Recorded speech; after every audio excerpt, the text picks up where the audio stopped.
Masih bersama saya Rahayu Japar, pemirsa, dan berikut kembali kami sampaikan berita Mataram hari ini.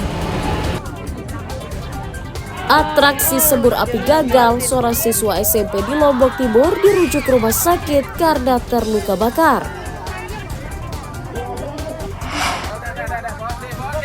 Curi puluhan tabung gas, 2 pria di Lombok Barat diringkus polisi.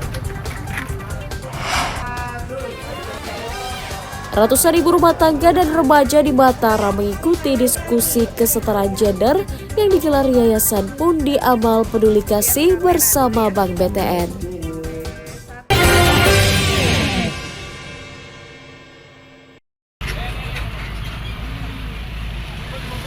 Dua pria berinisial MD dan JI asal desa Jadapria diringkus Satuan Reserse Kriminal Polsek Narmada karena mencuri puluhan tabung gas di sebuah gudang distributor di Desa Keru.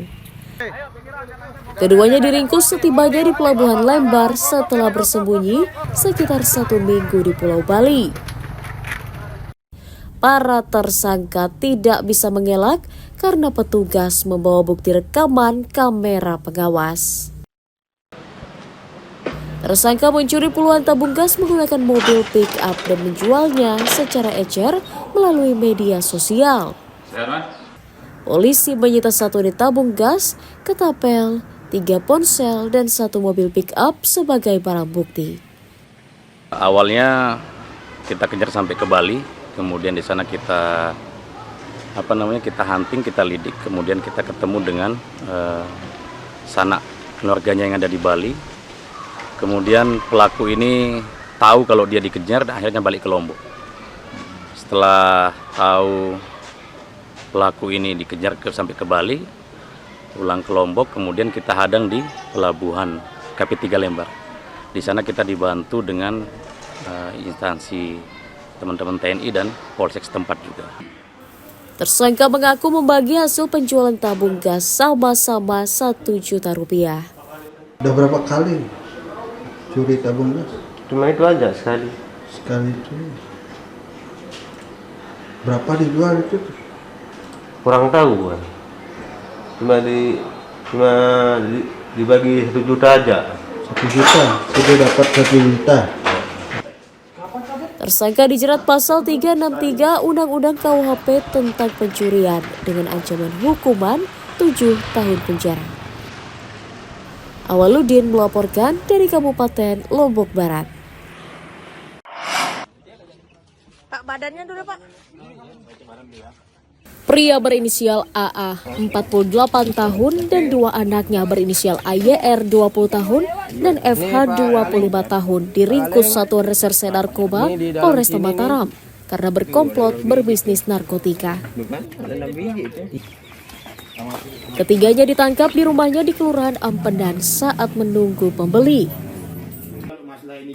Polisi menyita 2,5 gram sabu-sabu, ponsel, alat isap, dan uang tunai Rp500.000 sebagai barang bukti. Penangkapan tersangka atas laporan warga sekitar yang kerap melihat mereka bertransaksi narkotika.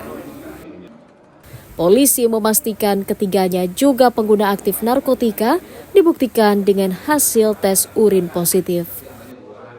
Jadi pada saat dilakukan penggerebekan, 2 orang yang kita amankan, ayah dan seorang anaknya, kita lakukan penggeledahan di dalam dompet milik terduga pelaku atas nama AYR ditemukan 6 poket diduga sabu-sabu.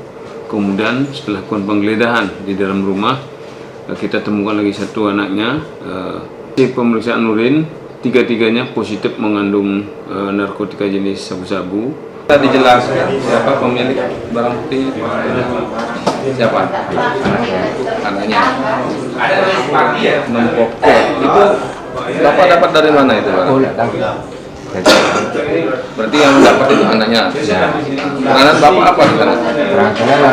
Narkotika itu nyiram, Pak. Tersangka dijerat pasal 112 dan 114 Undang-Undang Nomor 35 Tahun 2009 tentang narkotika dengan ancaman hukuman 5 tahun penjara. Awaludin dari Kota Mataram melaporkan. hari Jumat. Seorang pria parubaya berinisial MH, 57 tahun, diringkus Satuan Reserse Narkoba Polresta Mataram karena berbisnis narkotika di lingkungan tempat tinggalnya. Tersangka ditangkap di rumahnya di lingkungan Karangbagu, Cakranegara saat menunggu pembeli. Polisi menyita 4,93 gram sabu-sabu, ponsel dan uang tunai 2,5 juta rupiah sebagai barang bukti. Penangkapan tersangka atas informasi masyarakat yang kerap menyaksikannya bertransaksi. Tersangka juga merupakan pengguna aktif narkotika, dibuktikan dengan hasil tes urin positif. Beli 400. Pengedar narkotika jenis sabu-sabu. Berdasarkan informasi dari masyarakat tersebut, setelah kami lakukan penangkapan dan penggeledahan, kami menemukan sebuah kotak yang tersimpan di dalam ruang tamunya. Kemudian setelah dikeluarkan, ternyata berisi beberapa paket sabu-sabu siap edar. Setelah dilakukan penimbangan, beratnya 4,93 gram sabu-sabu. Itu maksud tujuannya Pak Maah nyimpen itu untuk apa? Ya sebelumnya kan seperti yang sudah dijelaskan Pak. Tahu saya beli dari Sabotais untuk bersisa sumur, kemudian saya pecah itu mirip dengan sabu-sabu, itu makanya untuk saya ngakalin orang Pak. Oh, untuk ngakalin, nipu lah dia, iya. Nipu ya. Terus kemudian dibuatlah jadi klip-klip sama di pocket gitu ya. Tersangka dijerat pasal 112/114 Undang-Undang RI Nomor 35 Tahun 2009 tentang narkotika dengan ancaman hukuman 6 tahun penjara. Awaludin dari Kota Mataram melaporkan. Perwakilan warga disabilitas di Kabupaten Lombok Barat mendesak Komisi Pemilihan Umum memastikan hak pilih mereka pada pemilihan kepala daerah bulan November nanti. Mereka meminta dipermudah mendapatkan akses untuk menyalurkan hak suara agar tidak gampang dipolitisir untuk kepentingan tertentu. Mereka juga meminta penyelenggara menyiapkan TPS yang ramah bagi disabilitas dengan menyediakan fasilitas bagi warga berkebutuhan khusus.